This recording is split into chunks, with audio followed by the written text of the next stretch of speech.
नमस्कार साथियों, मैं उमेश कुमार आप सभी का हमारे इस द्रोणा पीसीएस के यूट्यूब प्लेटफॉर्म पर स्वागत करता हूं।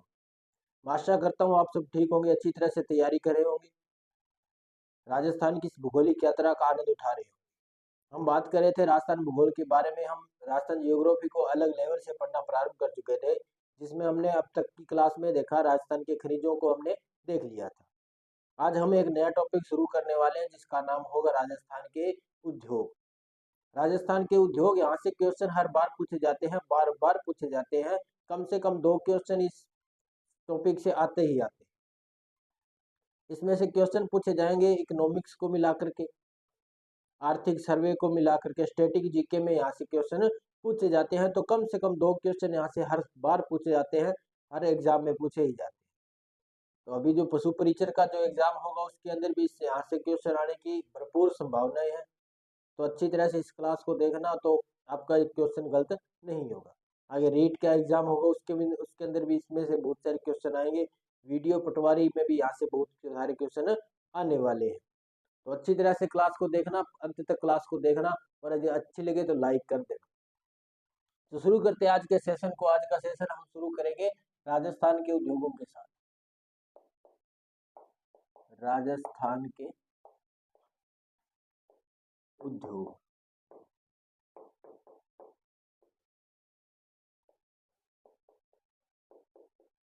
इसको करंट अफेयर के हिसाब से पूछे जाते हैं। जीडीपी में कितना योगदान है, कौन सा उद्योग सर्वाधिक कहाँ से किया जाता है। बहुत सारे टर्म यहाँ से, बहुत सारे यहाँ से टर्म पूछे जाएंगे, शब्द पूछे जाएंगे। कुछ ऐसे शब्द है जो कंफ्यूजेबल है, ऐसे शब्द वो बार बार पूछे जाते हैं। हम उनके बारे में आज चर्चा शुरू करेंगे। तो हम आज बात करेंगे औद्योगिक यात्रा कहाँ से शुरू हुई, राजस्थान के अंदर उद्योग का विकास कैसे होता है। उद्योगों के विकास से संबंधित हम आज बात करने वाले हैं। पहले हम देखेंगे आज की क्लास में कि राजस्थान में औद्योगिक विकास कैसे हुआ, कब से राजस्थान में उद्योग प्रारंभ हो चुका है। तो इसको आज शुरू करने वाले हैं। तो हेडिंग डालीजिए, राजस्थान में औद्योगिक विकास का क्रम। राजस्थान में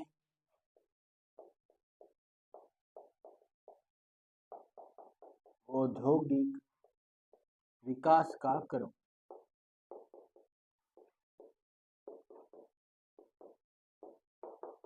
देखो, ऐसे तो है नहीं ये उद्योग एक दिन में ही प्रारंभ हो गए थे। आज से हजारों साल पहले भी उद्योग चलता था। वो कुछ अलग लेवल पे चलता था, कुछ अलग उनका सिस्टम था, उनका विपणन अलग होता था, लेन देन अलग होता था, वस्तु विनिमय पर आधारित उद्योग थे। वर्तमान में हम मुद्रा विनिमय भी देखते हैं। मुद्रा, वर्तमान में जो मुद्रा चलती है, पहले मुद्रा नहीं चलती थी। पहले क्या चलते थे, वस्तु विनिमय। किसी को जिस चीज की जरूरत है वो ले लेते, दूसरी चीज को बदले में दे दिया। जैसे ये ए है, ये बी है। ए के पास गेहूं है, अब इसके पास गेहूं है, इसको चाहिए कुछ और, जैसे सब्जी चाहिए। तो ये क्या करेगा, इसको तो गेहूं दे देगा और अब खुद ही क्या ले लेगा, सब्जी ले लेगा। तो इस प्रकार का वस्तु विनिमय चलता था। तो ये भी एक क्या है, व्यापार है, उद्योग है। ये भी एक व्यापार उद्योग है। तो पहले इस प्रकार से उद्योग व्यापार चला करते थे, तो इस प्रकार से चलते थे। तो ये हमने देखा। अब देखेंगे कब से प्रारंभ हुआ, उसके बाद इसमें क्या क्या परिवर्तन हुए हैं, वो सारे इसमें हम देखने वाले हैं। तो हम देखेंगे पहले प्राचीन काल में। प्राचीन काल में उद्योग किस प्रकार से चलते थे, क्या क्या उस वक्त औद्योगिक इकाइयां थी राजस्थान के अंदर, वो सारा हम देखने वाले हैं। तो देखो, पहले क्या देखेंगे, प्राचीन काल।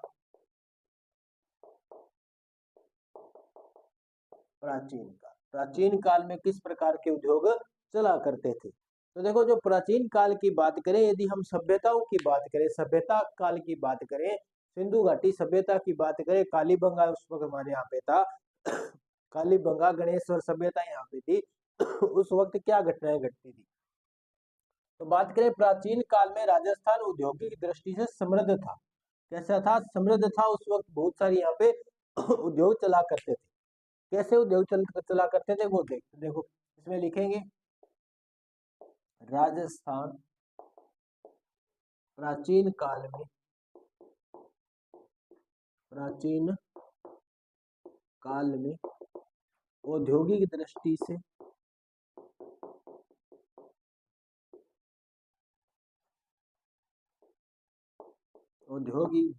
से समृद्ध था।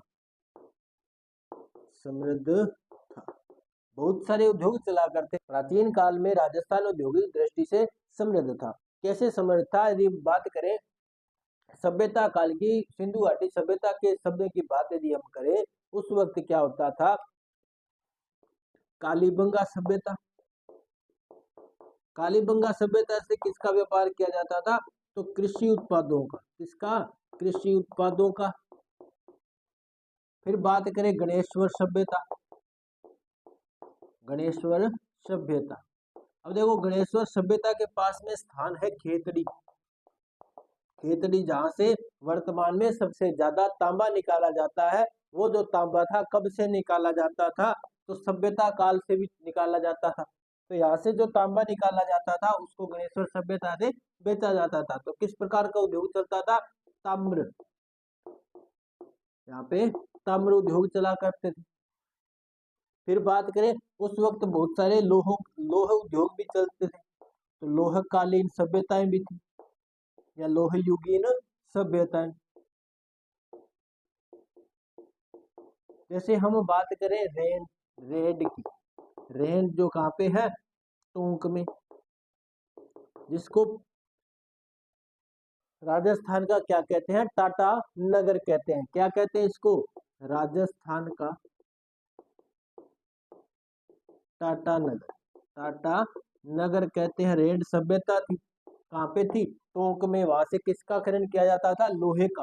तो यहाँ से लोहे का व्यापार किया जाता था, इसीलिए इसको रेड को क्या कहा जाता है? राजस्थान का टाटा नगर कहा जाता है। तो देखो, राजस्थान में उस वक्त भी क्या चला करते थे? व्यापार चला करते थे। तो ये तो बातें हुई प्राचीन काल की। प्राचीन काल में देखो, यहाँ से क्वेश्चन ऐसा पूछा जाएगा, प्राचीन काल में राजस्थान से किस प्रकार के उद्योग चला करते थे? तो देखो, ताम्र उद्योग चलते थे, लोह उद्योग भी चलते थे, कृषि उत्पादों का यहाँ से व्यापार किया जाता था। तो इस प्रकार से यहाँ पे उद्योग चला करते थे। उसके बाद यदि हम बात करें मध्यकाल की यदि बात करें, उस वक्त किस प्रकार का यहाँ पे व्यापार चलता था, तो वो देखते हैं। ये आपने लिख लिया होगा, बढ़ते हैं आगे। अब देखते हैं मध्यकाल में किस प्रकार का राजस्थान में व्यापार चला करता था।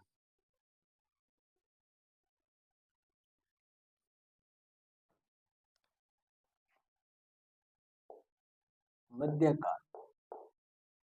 अब मध्यकाल में क्या हुआ था कि जो रियासतकालीन घटनाएं घटती थी, रियासतकालीन राजस्थान के अंदर औद्योगिक इकाइयां बिल्कुल बंद हो चुकी थी। उस वक्त क्या था? रियासतें आपस में युद्धरत रहती थी, युद्ध में लड़ती रहती थी। तो उसमें उनको अपने राज्य विस्तार में ज्यादा ध्यान देते थे, वो औद्योगिक विकास की तरफ ध्यान नहीं देते थे। तो उस वक्त जो उद्योग था वो क्या हो चुका था? लगभग बंद हो चुका था। फिर बात यदि हम करें, इसको हम बात करेंगे अंग्रेजों के काल की। अंग्रेजों का काल, यदि हम बात करें अंग्रेजों के काल की, तो देखो इस वक्त क्या हुआ था? अंग्रेजों का काल आ गया था। ये अंग्रेज अब यहाँ पे राज करने लगे थे। अंग्रेजों का शासन राजस्थान में भी आ गया था। तो राजस्थान में भी अंग्रेजों का शासन जब आया था, उसके बाद जो पहले जो इकाइयां जो थोड़ी बहुत चल भी रही थी, लघु उद्योग जो चल रहे थे, वो भी क्या हो गए थे? बंद हो चुके थे।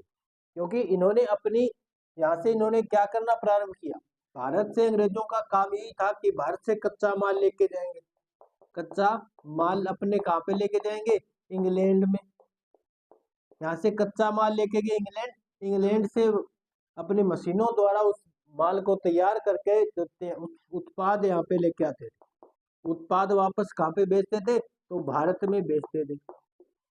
तो इसी प्रकार की स्थितियां थी। तो राजस्थान में जो भी थोड़ी बहुत जो बची खुची जो इकाइयां थी, वो भी इस वक्त क्या हो चुकी थी? बंद हो चुकी थी।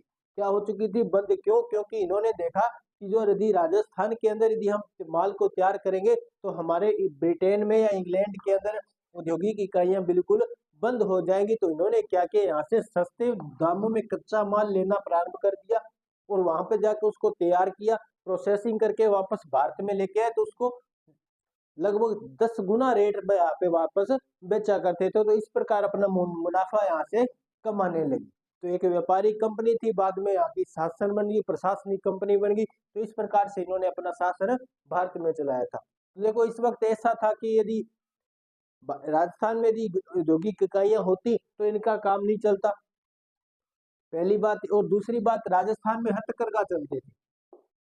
क्या चलते थे? हथकरघा। यदि वस्त्र उद्योग की बात करें तो वस्त्र में देखो राजस्थान में कोई थोड़े बहुत हथकरघा थे। तो हथकरघा थे, जो हाथों से जो कपड़े बनाते थे वो क्या थे, बिल्कुल उनको जो बनाने में जो समय लगता था वो बहुत ज्यादा लगता था और उनमें खर्चा बहुत ज्यादा लगता था। अब इन्होंने क्या किया, यहाँ से कपास को लेके जाने लगे वापस। देखो कपास को इंग्लैंड लेके गए, इंग्लैंड से इन्होंने क्या किया, उनको वहां पे अपनी मशीनों द्वारा वस्त्र निर्माण किया। उनमें समय कम लगा, समय कम लगा और वापस भारत में आकर उनको बेचने लगे।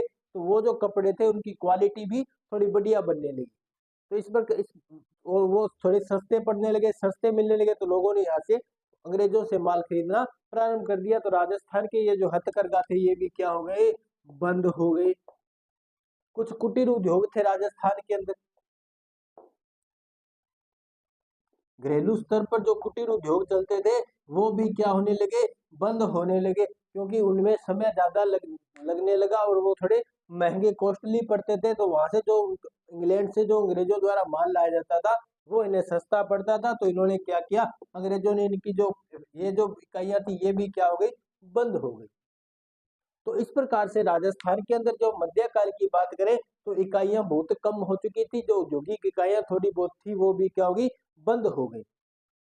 इस प्रकार से था। और जो शासक थे उन्होंने औद्योगिक विकास की ओर बिल्कुल भी ध्यान नहीं दिया, वो सिर्फ अपने राज्य विस्तार की तरफ ध्यान देते थे। इस प्रकार इसलिए राजस्थान के अंदर क्या रहा, औद्योगिक विकास की दृष्टि क्या होगी, पिछड़ गया। राजस्थान औद्योगिक औद्योगिक विकास की दृष्टि से पिछड़ गया। तो इस प्रकार की घटनाएं मध्यकाल में घटी। तो राजस्थान के अंदर मध्यकाल में उद्योगों का विकास बिल्कुल भी नहीं हुआ। ये भी बात आपको समझ में आ गई होगी।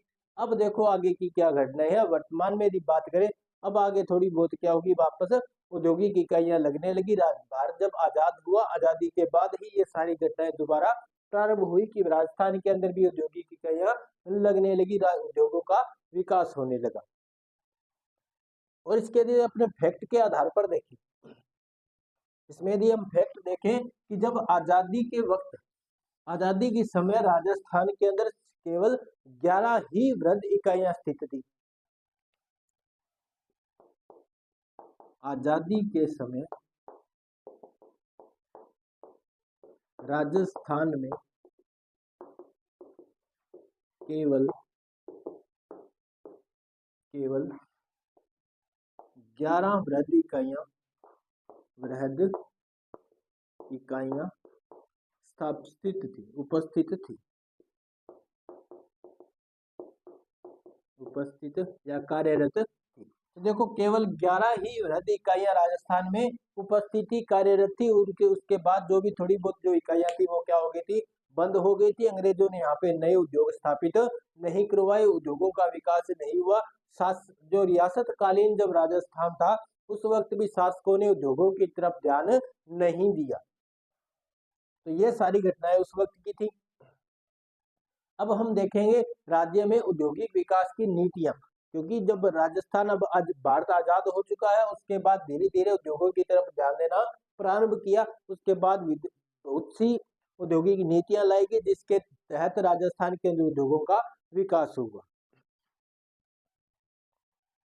तो अब हम देखेंगे राजस्थान में औद्योगिक विकास की नीतियां किस प्रकार से लाई गई, किस प्रकार से उद्योगों में विकास किया गया।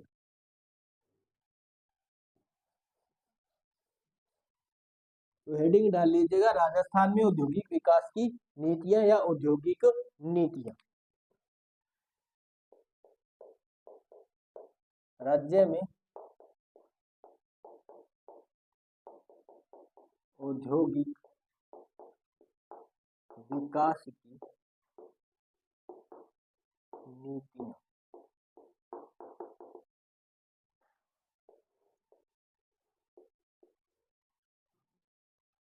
अब राजस्थान में औद्योगिक विकास की नीतियां प्रारंभ की गई थी। उसके बाद राजस्थान में उद्योगों का विकास प्रारंभ हुआ। तो जो प्रथम नीति थी, बात करें प्रथम उद्योग नीति,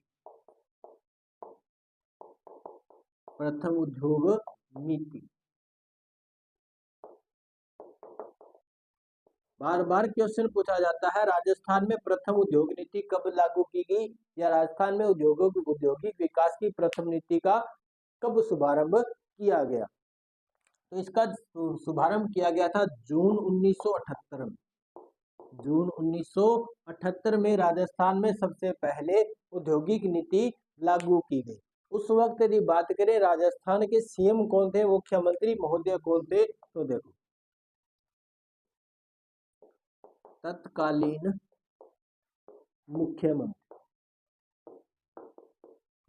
मुख्यमंत्री उस वक्त राजस्थान के मुख्यमंत्री जून 1978 में जब राजस्थान में पहली उद्योग नीति लागू की गई, उस वक्त जो मुख्यमंत्री थे वो थे भैरों सिंह शेखावत। भैरों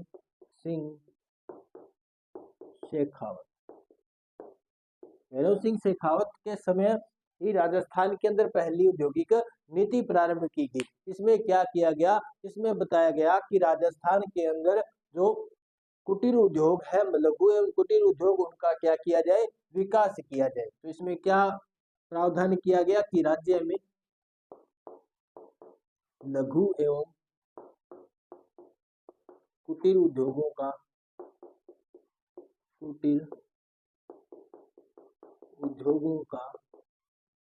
विकास करना। इसके अंदर ये प्रावधान किया गया था, ये उद्देश्य रखा गया था कि राज्य में लघु एवं कुटीर उद्योगों का विकास किया जाए और धीरे धीरे हम वृहद उद्योगों का भी विकास करेंगे। तो इस प्रकार से इन्होंने प्रथम उद्योग नीति के वक्त ये उद्देश्य रखा, राज्य में लघु एवं कुटीर उद्योगों की स्थापना करने का, उनका विकास करने का ये लक्ष्य रखा। तो ये है प्रथम उद्योग नीति। पूछा जाएगा राज्य में प्रथम उद्योग नीति कब लागू की गई, तो कब लागू की गई, जून 1978 में। उस वक्त राजस्थान के सीएम कौन थे, मुख्यमंत्री कौन थे, तो भैरव सिंह शेखावत थे। इसका उद्देश्य क्या रखा गया, लघु एवं कुटीर उद्योगों का विकास करना। तो ये थी प्रथम उद्योग नीति। अब देखते हैं दूसरी उद्योग नीति के बारे में, कब लागू की गई।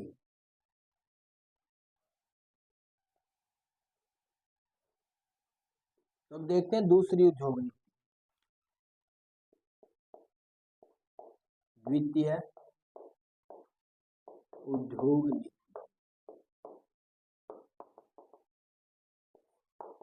द्वितीय जो उद्योग नीति है उसको शुभारंभ किया गया था 1991 में। 1991 में। और आपको पता ही होगा 1991 से लेकर के 1993-94 तक भारत के अंदर जो अर्थव्यवस्था थी बहुत डाउन आ चुकी थी। उस वक्त से बहुत सारी ऐसी घटनाएं घटी जिसके बाद वापस धीरे धीरे अर्थव्यवस्था को ऊपर लाया गया। तो ये द्वितीय उद्योग नीति है जो 1991 में लाई गई। इसका जो प्रमुख जो उद्देश्य रखा गया वो रखा गया रोजगार के अवसरों को बढ़ाना। इसका उद्देश्य क्या रखा गया, रोजगार के अवसर बढ़ाना, कि हम राजस्थान में रोजगार के अवसर बढ़ाएंगे। ये दूसरी उद्योग नीति का प्रमुख उद्देश्य रखा गया। और ये जो रोजगार का अवसर है जो कौन से क्षेत्र में रखे जाएंगे, तो कृषि एवं खनन क्षेत्र में। इसमें किया जाएगा, कृषि एवं खनन क्षेत्र में रोजगार के अवसर बढ़ाए जाएंगे। कृषि एवं खनन क्षेत्र। पूछा जाएगा कि ये जो द्वितीय उद्योग नीति कब लागू की गई, तो 1991 में। इसका प्रमुख उद्देश्य क्या था, रोजगार के अवसर बढ़ाना। रोजगार के अवसर कौन से क्षेत्र में बढ़ाना, तो कृषि एवं खनन क्षेत्र में रोजगार के अवसरों को बढ़ाना। ये जो लक्ष्य था किसमें रखा गया, दूसरी उद्योग नीति में, जिसको 1991 में प्रारंभ किया गया। तो ये भी बात आप समझ गए होंगे। बढ़ते हैं आगे, देखते हैं तीसरी उद्योग नीति के बारे में।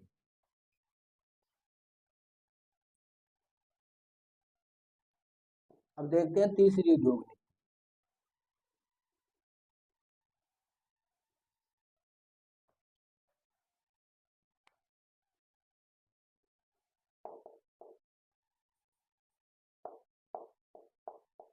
तीसरी उद्योग नीति राज्य में तीसरी उद्योग नीति का शुभारंभ किया गया था 1994 में। कब किया गया? 1994 में, 1994 में। अब देखो ये जो नीति है इसको लागू करने के पहले थोड़ा सा इसकी पृष्ठभूमि देखो, तो हम चलते हैं वापस 1991 में। कब कहाँ पे चलते हैं? 1991 में। तो बात करेंगे 1991 की, तो आप कहोगे तो ये तो तीसरी उद्योग नीति की बात है, दूसरी उद्योग नीति की, तो ऐसा नहीं है। तीसरी उद्योग नीति ये पृष्ठभूमि के बारे में बात कर रहे हैं। इस वक्त भारत के अंदर बहुत सारी उथल पुथल हुई थी भारतीय अर्थव्यवस्था में। भारतीय अर्थव्यवस्था बहुत ही डाउन आ चुकी थी, उस वक्त की ये बात है। तब क्या होता था कि भारत के अंदर यदि कोई विदेशी कंपनी भारत के अंदर आना चाहती है तो 1991 से पहले उनको बहुत सारे कर चुकाने पड़ते थे, बहुत सारी फॉर्मेलिटीज करनी पड़ती थी।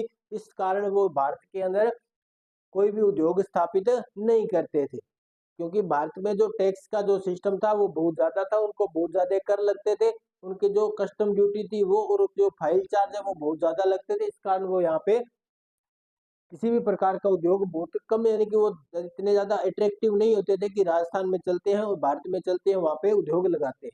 और क्या हुआ था कि जो भारत के जो उद्योग है, भारत के उद्योग है जो उनको विदेशों में निर्यात करने के लिए भी कुछ ऐसा ज्यादा सिस्टम नहीं था कि हम विदेशों में व्यापार कर पाए, ऐसा भी भारत में सिस्टम नहीं था। इस कारण भारत में क्या किया, 1991 में एलपीजी प्रारंभ की गई। क्या की गई? एलपीजी प्रारंभ की गई। लिबरलाइजेशन, प्राइवेटाइजेशन और ग्लोबलाइजेशन यहाँ पे प्रारंभ किया गया। तो उसके बाद में सिस्टम ऐसा हुआ कि जो उद्योग थे वो वापस प्रारंभ होने लगे। वापस जो सरकारी जो इकाइयां जैसी थी, वो कुछ ऐसी सरकारी इकाइयां जो घाटे में चल रही थी उनको क्या कर दिया गया? प्राइवेट कर दिया गया, लिबरलाइजेशन कर दिया गया, ताकि जो लोग उद्योग प्रारंभ करना चाहते हैं उनको जो फाइल चार्ज है वो कम लगे और वो आसानी से उद्योग स्थापित कर पाए। ग्लोबलाइजेशन में क्या किया गया कि भारत में विदेशों की जो कंपनियां हैं उनको भी आकर्षित किया गया कि आप भारत में आइए, आपके लिए बहुत सारी यहाँ पे सुविधाएं दी जाएगी, आपको टैक्स नहीं कम भरना पड़ेगा, आपकी फाइल चार्जेज नहीं लगेगी, आपको यहाँ पे भूमि किराए पर मिल जाएगी और आपको यहाँ पे विद्युत भी अच्छी तरह से, आपको ऊर्जा संसाधन भी आपको मिल जाएगा। तो इस प्रकार से एलपीजी प्रारंभ की गई। कब? 1991 में। उस वक्त जो भारत के जो वित्त मंत्री थे कौन थे? डॉक्टर मनमोहन सिंह थे। डॉक्टर मनमोहन सिंह उस वक्त क्या थे? भारत के वित्त मंत्री थे और ये बहुत बड़े अर्थशास्त्री भी रहे हैं और बाद में भारत के प्रधानमंत्री भी रहे हैं। तो एलपीजी कब प्रारंभ की गई भारत के अंदर? 1991 में। तो अब चलते हैं वापस राजस्थान की ओर। तो तीसरी उद्योग नीति में यह किया गया कि भारत राजस्थान के अंदर भी किसकी स्थापना कर दी जाए? तो एलपीजी की स्थापना कर दी जाए। तो राजस्थान में एलपीजी की स्थापना करने के लिए तीसरी औद्योगिक नीति 1994 में लाई गई। राजस्थान के अंदर भी क्या किया जाए, कुछ ऐसी जो सरकारी कंपनियां, सरकारी जो इकाइयां हैं जो घाटे में चल रही है उनको क्या कर दिया जाए? प्राइवेट कर दिया जाए, निजी कर दिया जाए। फिर क्या कर दिया जाए? लिबरलाइजेशन कर दिया जाए, ताकि क्या हो, जो लोग जो उद्योग स्थापित करना चाहते हैं, कुछ ऐसे नवाचार जो एंटरप्रेन्योरशिप है जो यहाँ पे स्थापित कर पाए। फिर बात करें ग्लोबलाइजेशन की, कि राजस्थान के अंदर भी कुछ ऐसे सिस्टम बनाए जाए ताकि जो विदेशों से जो कंपनी आती है राजस्थान के अंदर उद्योग स्थापित कर पाए। तो देखो इस ग्लोबलाइजेशन में एक शब्द आता है SEZ, जिसे हम कहते हैं says, special economics zone. Special economics zone एक ऐसा आर्थिक क्षेत्र होता है जिसके अंदर, जैसे इस प्रकार है, ये हमारा राजस्थान है। राजस्थान के परिप्रेक्ष्य में बात करते हैं तो ये राजस्थान है और इसमें जैसे यहाँ पे हमने स्टार्ट कर दिया है सेज। सेज एक क्षेत्र होता है, किसी क्षेत्र को सेज घोषित कर दिया जाता है। अब क्या होगा, ये जो सेज है इसके अंदर क्या होगा, जैसे इसको अमेरिका के लिए खोल दिया, ये सेज किसके लिए खोल दिया? अमेरिका के लिए। अब अमेरिका यदि वैसे यदि यहाँ पे अपना अमेरिका में यदि कोई माल बन करके या कोई उत्पाद तैयार होकर के जब भारत में आएगा तो उसको बहुत सारे टैक्स देने पड़ेंगे, बहुत सारी फॉर्मेलिटीज उसको फॉलो करनी पड़ेगी। लेकिन यदि यही सिस्टम यदि अपने भारत में ये बनाएंगे, यदि ये सारा सिस्टम, देखो इनको ट्रांसपोर्ट ज्यादा लगेगा, वहां से लेकर के आना यहाँ पे, इनको ट्रांसपोर्ट चार्ज ज्यादा लगेगा। यहाँ पे यदि कोई 100 रुपए में चीज बन रही है तो भारत में आकर कितने की हो जाएगी, 500 रुपए की हो जाएगी। तो देखो कितने रुपए का फर्क आ गया। अब क्या होगा, ये अमेरिका की कंपनी है, अब राजस्थान में आकर अपने प्रोडक्ट बनाएगी। राजस्थान में यदि प्रोडक्ट बनाएगी तो यहाँ से इनको बेचेगी, तो यहाँ पे इनको वैसा ही सिस्टम बना दिया जाएगा जैसे अपने देश में था। तो इसी प्रकार का ये एक विशेष आर्थिक क्षेत्र जिसे हम क्या कहते हैं, सेज। और सेज की जो अवधारणा कहाँ से आई थी, यही ग्लोबलाइजेशन से इसकी अवधारणा आई गई थी।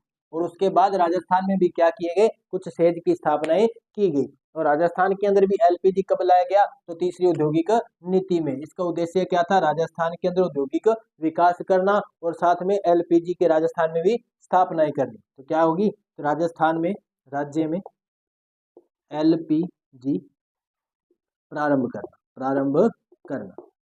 एलपीजी का फुल फॉर्म क्या होती है, लिबरलाइजेशन, प्राइवेटाइजेशन और ग्लोबलाइजेशन।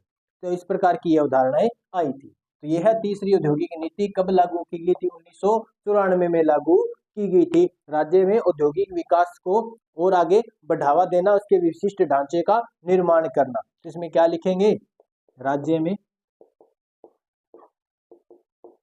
औद्योगिक विकास के विशिष्ट ढांचे का निर्माण करना। यह था तीसरी औद्योगिक नीति का प्रावधान। तो अब देखते हैं चौथी औद्योगिक नीति के बारे में।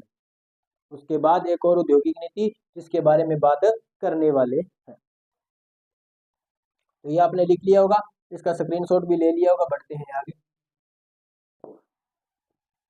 देखते हैं एक और घटना कब की है।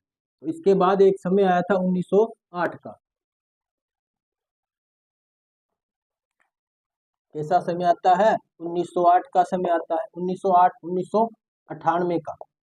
कब का समय आता है, 1998 का समय आया। 1998 में क्या किया गया, एक और नीति लाई गई जिसको हम कहेंगे चौथी नीति, चौथी औद्योगिक नीति। औद्योगिक नीति, चौथी औद्योगिक नीति में क्या किया गया, यही कार्य किया गया, औद्योगिक विकास पर जोर दिया गया। तो ये हम बातें करें, चौथी औद्योगिक नीति कब लाएगी, 1998 में लाएगी। उसके बाद एक और औद्योगिक नीति लाएगी 2010 में। 10 में भी एक और औद्योगिक नीति लाएगी जिसमें भी ये किया गया कि राज्य में औद्योगिक विकास के आधारभूत ढांचे का निर्माण किया जाएगा। तो इस प्रकार से एक और औद्योगिक नीति कब आती है, 2010 में आती है। अब बात करेंगे आगे कि वर्तमान में कौन सी औद्योगिक नीति चलती है, वो वहां से ज्यादा क्वेश्चन पूछा जाएगा। राज्य में वर्तमान में कौन सी औद्योगिक नीति चलती है, या वर्तमान में जो नवीनतम औद्योगिक नीति है उसका शुभारंभ कब किया गया, तो वो बातें देखते हैं। पूछा जाएगा राजस्थान की वर्तमान की जो नवीनतम औद्योगिक नीति है वो कौन सी है। तो राज्य में जो नवीनतम औद्योगिक नीति है वो कौन सी है, तो लिखेंगे नवीनतम औद्योगिक नीति। नवीनतम औद्योगिक नीति जून 2015 में प्रारंभ की गई। कब की गई, जून 2015 में प्रारंभ की गई राज्य की नवीनतम औद्योगिक नीति।